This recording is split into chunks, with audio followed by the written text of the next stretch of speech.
اللہ تبارک و تعالیٰ نے قرآن حکیم میں نبی رحمت صلی اللہ تعالیٰ علیہ وسلم کی عظمتوں کا، شانوں کا، بلندیوں کا ذکر فرمایا ہے۔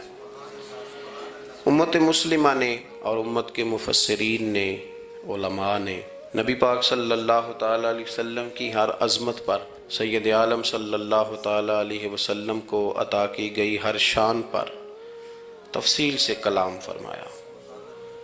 ہمارے بزرگوں نے سید عالم علیہ السلام کی عظمتوں کو کھول کھول کر امت کو سنایا اور بتایا، لیکن پھر بھی بہت سارے پہلو تشنہ ہیں، اور جیسے جیسے وقت گزرتا جائے گا امت تک حضور سید عالم علیہ السلام کی عظمتوں کو پہنچایا جاتا رہے گا اور لوگ اس سے استفادہ کرتے رہیں گے۔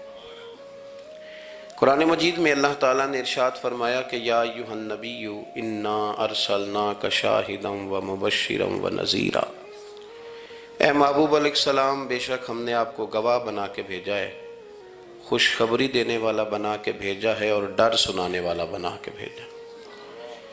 پھر فرمایا وداعیا الی اللہ باذنہ، اور ہم نے آپ کو اللہ کی طرف دعوت دینے والا بنا کے بھیجا ہے اس کے اذن کے ساتھ، وسراجا منیرا، اور آپ کو چمکتا ہوا آفتاب بنا کے بھیجا ہے۔ دنیا کے اندر انسان میں جو چیز اسے رغبت دیتی ہے، جو اس کو عمل پر ابھارتی ہے، وہ اس کا عقیدہ اور اس کی سوچ ہوتی ہے۔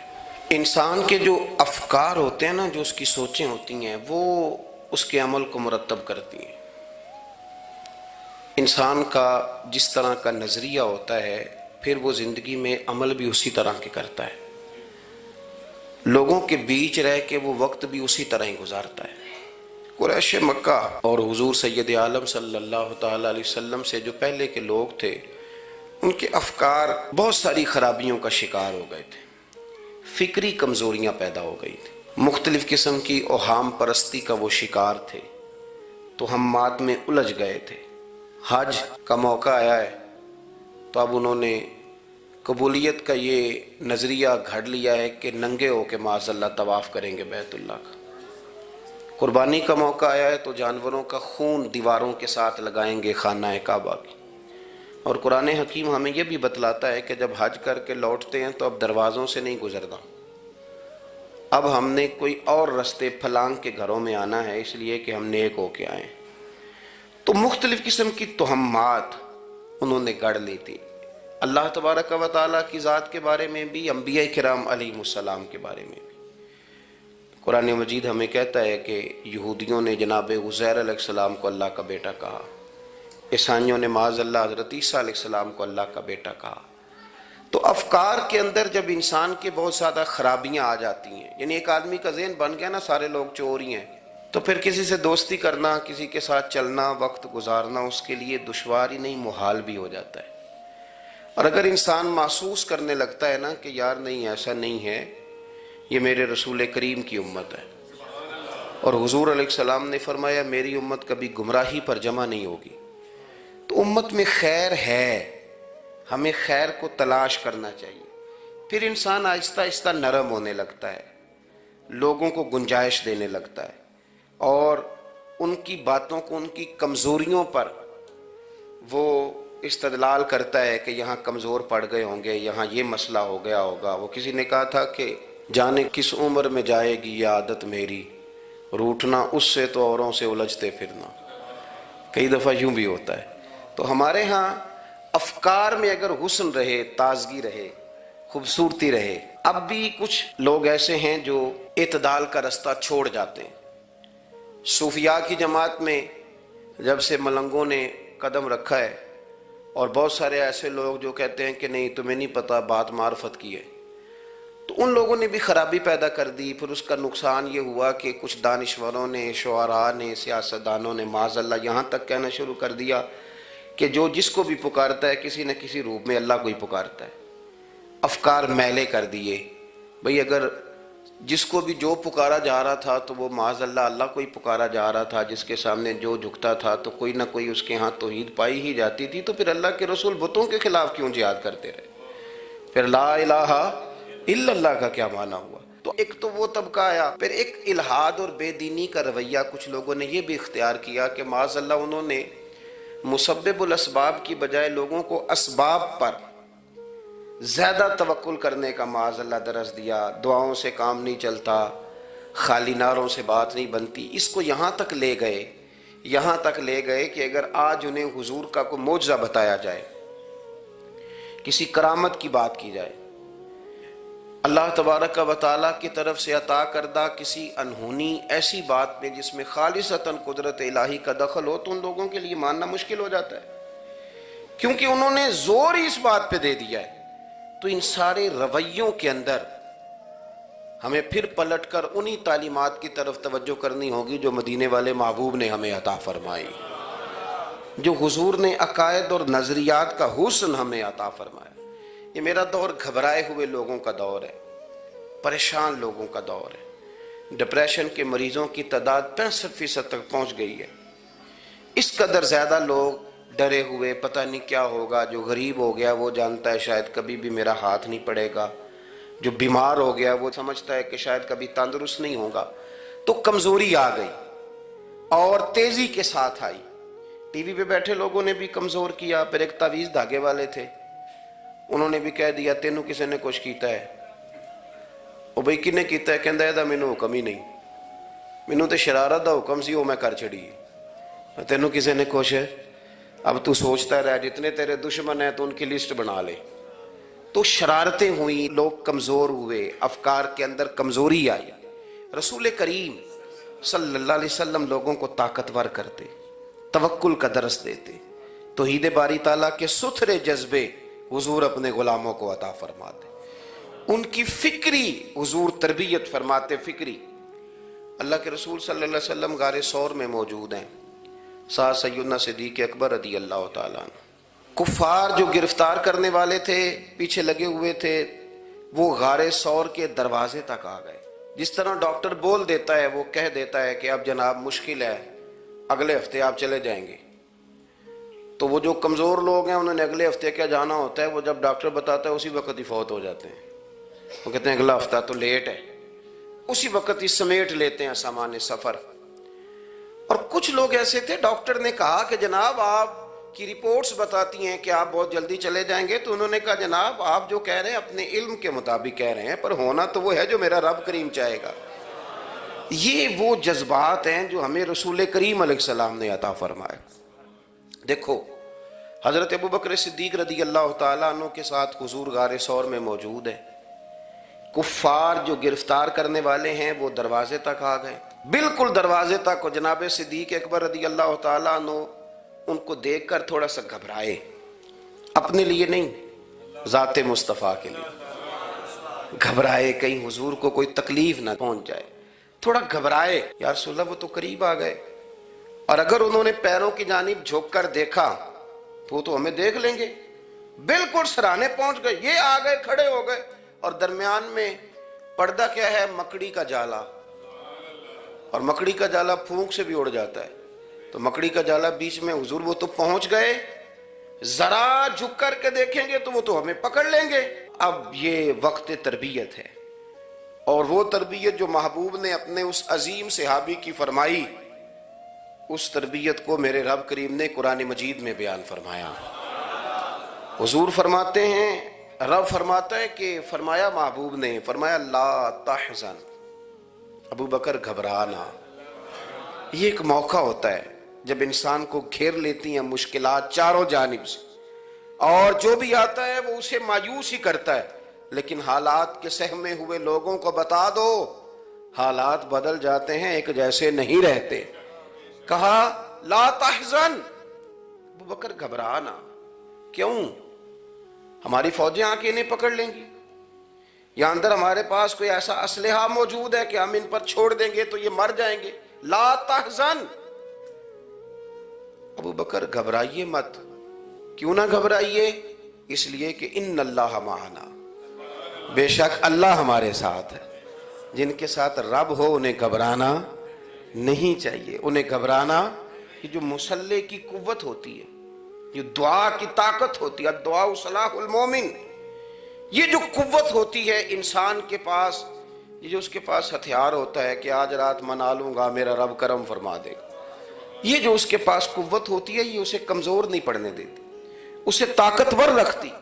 تو حضور نے افکار کے اندر یہ حسن پیدا کیا، لوگوں کو بتلایا کہ بجائے اس کے کہ تم کوئی چور رستہ تلاش کرو، کوئی سیاست کرنے کی کوشش کرو، تم کوئی ایسی راہ اختیار کرو جو تمہیں محسوس ہو کہ درست نہیں ہے، اس رستے نہ چلو، بلکہ تم اپنے رب کو منانے والے رستے پہ چلو۔ اور ترمذی شریف میں حدیث ہے، حضرت انس بن مالک رضی اللہ تعالیٰ عنہ فرمانے لگے کہ کریم محبوب علیہ السلام فرماتے ہیں کہ اپنے دکھڑے دنیا داروں کو نہ بتانا، سیٹھوں، نوابوں، چودھریوں چاپلوسی کرنے کی ضرورت کوئی نہیں، اپنے دکھڑے دنیا داروں کو نہ بتانا ورنہ اللہ تمہیں کبھی غنی نہیں فرمائے گا۔ فرمایا اپنے دکھ اپنے رب کریم کی بارگاہ میں عرض کرنا، جلدی یا دیر سے اللہ تمہیں لوگوں سے بے نیاز کر دے گا۔ تربیت فرمائی۔ ہم لوگوں نے تیزی سے اپنے آپ کو کمزور کیا ہے، توجہ کا مرکز دنیا دار۔ وہ اکبر الآبادی نے کہا تھا کہ مصیبت میں بھی اب یاد خدا ہم کو نہیں آتی، دعا منہ سے نہ نکلی جیبوں سے عرضیاں نکلی۔ اب بھی نہ لوگ درخواستیں جمع کراتے ہیں، دعائیں نہیں کرتے۔ تو بھائی ایک تو یہ کہ توحید باری تعالیٰ کے بارے میں اصل نظریات، افکار کا حسن، پاکیزگی، اور آپ کا اپنے رب کی جانب پورا توجہ کرنا۔ ہمارے ہاں اب تو خیر کرامتیں فیس بک پہ آتی ہیں اور لوگ اس کا سوال بھی بڑا تگڑا کر کے کرتے ہیں، اور جو بچے چھوٹے موٹے ہماری طرح طالب علم ہوتے ہیں، کچھ کتابیں پڑھنے والے دین کے، وہ کئی دفعہ الجھ جاتے ہیں کہ اب اس کو ٹیلی کیسے کریں، ساتھ کیسے جوڑیں۔ ایسی کرامتیں اور کرامت بیان کرنا بھی لوگوں نے ذمہ داری سمجھ لیا ہے، حالانکہ جڑے محرم راز حقیقت دے وہ تے راز حقیقت کھول دے ہی نہیں۔ اے جنہ ویکھیا نہیں او کرن گلاں، جنہ ویکھ لیا او تے بول دے ہی نہیں، تو بات ہی نہیں کرتے۔ تو کرامت نا جوڑ جاڑ کے نا کہیں فٹ کی جاتی ہے۔ آپ کو بخاری مسلم میں حدیث ملے گی، کوئی بھی ایسی اوہام پرستی، کوئی بھی ایسا نظریہ، کوئی بھی ایسی بات جو ذہن کو منتشر کرے، یعنی ابھی تک لوگ کہہ دیتے ہیں ہمارے کہ وہ کالی بلی رستہ کاٹ گئی تھی، تو معاملہ بڑا، میں ملتان شریف پہنچا تو مجھے وہاں ایک میرے سنگی کہنے لگے، بڑا پرانا ان سے ربط ہے، کہنے لگے کہ میں نے آج نہ تجربہ کیا ہے، ویسے واقعی کالی بلی رستہ کاٹی ہے تو مشکل ہو گئی ہے۔ میں نے انہیں کہا کہ آپ کا تجربہ سجدہ صاحب کا محتاج ہے، آپ کو دوبارہ سے تجربہ کرنا چاہیے، خدا کے بندے کالی بلی رستہ کاٹ جائے تو مشکل ہوتی ہے، تو میرا تو سارے رستے کئی کالی گاڑیاں رستہ کاٹ گئی، اب کیا کیا جائے۔ یہ کمزوری ہے، افکار میں کمزوری نہیں پیدا کریں، کچا پن نہ پیدا کریں، آپ مضبوطی لائیں۔ بخاری مسلم میں آپ کو حدیث ملے گی، سرور کائنات علیہ السلام کے صاحبزادے جناب ابراہیم علیہ السلام وصال فرما گئے، اور کیفیت یہ تھی کہ انہوں نے حضور کی مقدس گود میں آخری سانس لیا، داڑھی مبارک محبوب کی آنسوؤں سے بھر گئی۔ حضرت انس کہتے ہیں عرض کی یا رسول اللہ آپ بھی آنسو بہاتے ہیں؟ فرمایا میرا بیٹا گیا ہے تو آنسو نکل آئے ہیں، ورنہ میری زبان پہ وہی جاری ہے جس سے میرا رب راضی ہوتا ہے۔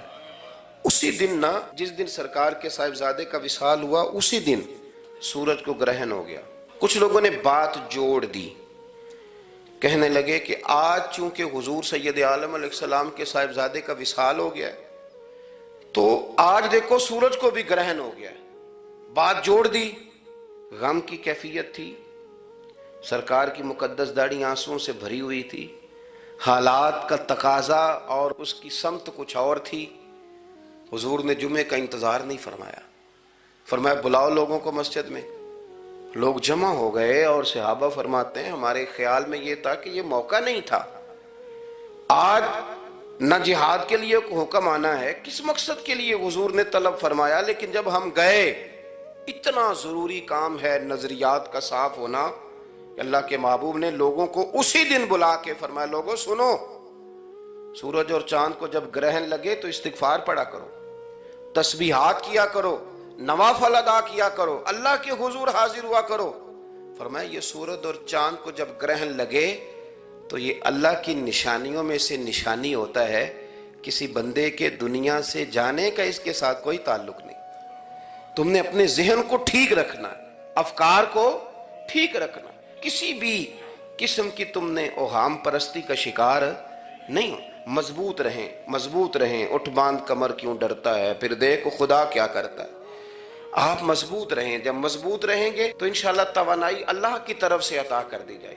دوسری بات، نبی پاک صلی اللہ تعالیٰ علیہ وسلم نے تمام انبیاء کرام علیہم السلام کے بارے میں لوگوں کے ذہنوں کی اصلاح کی۔ آپ کبھی قرآن حکیم کا مطالعہ فرمائیں، احادیث مبارکہ کو پڑھیں تو میرے محبوب کریم کی شان یہ ہے کہ حضور انبیاء کی شانیں بیان کرتے ہیں۔ حضرت موسیٰ کلیم اللہ ہیں، کس نے ہمیں بتایا؟ قرآن و حدیث نے بتایا۔ شانیں بیان کی نبیوں کی، عظمتیں بیان کی۔ حضرت ابراہیم خلیل اللہ ہیں، یہ ہمیں قرآن نے بتایا، حضور نے بتایا، لیکن ساتھ ہمیں یہ بھی بتایا کہ ہیں یہ اللہ کے بندے، ہیں یہ اللہ کے رسول۔ نبی پاک صلی اللہ تعالیٰ علیہ وسلم نے افکار اور نظریات انبیاء کے بارے میں لوگوں کے درست فرمائے۔ مجموع الزوائد میں حضرت مولا علی شیر خدا رضی اللہ تعالیٰ عنہ کی حدیث مروی ہے، ایک بدو آ گیا حضور کی بارگاہ میں کچھ مانگنے کے لیے۔ مولا کائنات رضی اللہ تعالیٰ عنہ فرماتے ہیں سرکار جب کسی بات کا جواب نہ دینا چاہتے تھے تو خاموش ہو جاتے تھے، کچھ دیر خاموش رہتے تھے، اور حضور کا خاموش رہنا بھی ہمارے محدثین نے محفوظ کیا ہے۔ اقسام حدیث میں سے ایک حدیث ہے جسے حدیث تقریری کہا جاتا ہے، وہ حدیث ہے جس میں حضور خاموش رہے، کوئی کام کیا گیا تو سرکار خاموش رہے۔ حضرت مولا علی کہتے ہیں حضور خاموش ہو گئے، لیکن چونکہ دیہاتی تھا، سادہ تھا، اس نے جب بار بار گفتگو چھیڑنا چاہی تو پھر حضور نے فرمایا چل پھر مانگ لے کیا مانگتا ہے، مانگ لے پھر کیا مانگتا ہے، کر سوال۔ دیہاتی تھا، سادہ آدمی تھا۔ مولا کائنات فرماتے ہیں ہمیں یوں لگا کہ اب یہ آخرت اپنی سوار جائے گا، جنت کا سوال کرے گا، لیکن بڑا ہی سادہ تھا۔ مانگنے پہ بھی آیا تو کیا مانگا؟ کہنے لگا یا رسول اللہ صلی اللہ علیہ وسلم میں نے سفر کرنا ہے، مجھے ایک اونٹنی عطا کر دیتے۔ حضرت سلطان باہو سے کسی نے کہا کہ بڑے لوگ مرید ہوتے ہیں، تو فرمانے لگے رابطہ طالب کوئی نہیں ملیا، جو ملیا طالب زرد آؤ۔ تو بہت سارے لوگ ایسے آتے ہیں جو کامل شیخ کے پاس بھی آ کے کہتے ہیں دکان کوئی نہیں چلتی، یہ تو کسی سیٹ سے مشورہ کر لیتے، کاروبار چلانے کا آپ کو ڈھنگ بتا دیتا۔ یہ یہاں آ کے بھی آپ نے یہی سوال کیا، نہیں یہاں پہنچ کے بھی یہی سوال۔ تو نبی پاک صلی اللہ تعالیٰ علیہ وسلم سے کہنے لگا ایک اونٹ دے دیں آنے جانے کے لیے۔ حضرت علی کہتے ہیں ہمیں بڑا افسوس ہوا، یار تو آیا کہاں پہ ہے اور تو مانگ کیا رہا ہے؟ تو بارگاہ دیکھ اور اپنا سوال دیکھ، تو کہاں کھڑا ہے، کیا مانگ رہا ہے؟ حضور مسکرائے اور مسکرا کر کے فرمایا کہ اونٹ تجھے دیا، چل کچھ اور بھی مانگ لے۔ حضرت علی کہتے ہیں ہم نے کہا اب جنت مانگے گا یہ حضور سے؟ تو بڑا ہی بھولا تھا، کہنے لگا جی اگر آپ کچھ اور بھی دینا چاہتے ہیں تو اونٹ پہ ڈالنے کے لیے کجاوا بھی دے دیں۔ تو حضرت مولا علی شیر خدا فرماتے ہیں ہمیں پھر بڑا افسوس ہوا کہ یار دیکھو اتنا چانس ملا پھر کھو دیا۔ رسول کریم علیہ السلام بھی مسکرائے، اور سرور کائنات کی جو مسکراہٹ ہوتی تھی وہ خوشیاں تقسیم کرتی تھی۔ اعلیٰ حضرت رحمت اللہ علیہ فرماتے ہیں جس کی تسکین سے روتے ہوئے ہنس پڑے، جس کی تسکین سے روتے۔ اب یہاں سوال پیدا ہوتا تھا کہ پھر اس مسکراہٹ کے لیے تو انتظار کرنا پڑتا ہوگا کہ حضور مسکرائیں تو روتے ہوئے ہنسیں، تو اگلا شعر بھی ہے اور جواب بھی ہے۔ فرمانے لگے جس کی تسکین سے روتے ہوئے ہنس پڑیں اس تبسم کی عادت پہ لاکھوں سلام۔ یہ تو عادت ہے حضور کی، یہ تو عادت ہے مسکراتے رہنا۔ تو حضور بھی زیر لب مسکرائے۔ تیسری دفعہ میرے کریم نے پھر فرمایا چل مانگ لے کچھ، تجھے ایک چانس اور دیتے ہیں۔ پر مولا کائنات فرماتے ہیں بڑا ہی بھولا تھا، تیسرا چانس ملا، گویا گولڈن چانس ملا، لیکن پھر بھی وہیں کا وہیں رہ گیا۔ کہنے لگا ٹھیک ہے اگر آپ کچھ اور بھی دینا چاہتے ہیں تو میرا سفر لمبا آنے جانے کا خرچہ بھی دے دے۔ اللہ اکبر۔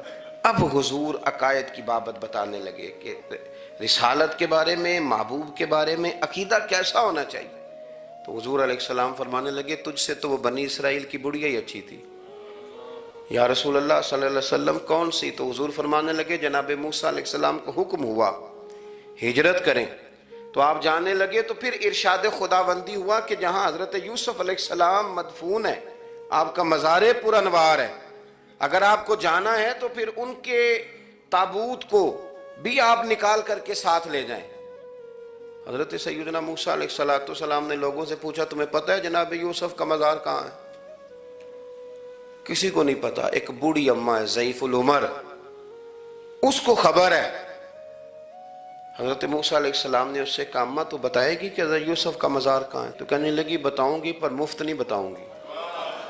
یہ حضور بیان کر رہے ہیں، بتاؤں گی پر فری میں نہیں بتاؤں گی، میں نا مفت تھوڑی بتاؤں گی۔ فرمایا چل تو اپنی قیمت بتا بتانے کی، تو کہنے لگی میں اس شرط پہ جناب یوسف کے مزار کا پتہ بتاؤں گی کہ آپ مجھے جنت میں وہ والا گھر دیں گے جس کے پڑوسی جناب موسیٰ علیہ السلام ہوں۔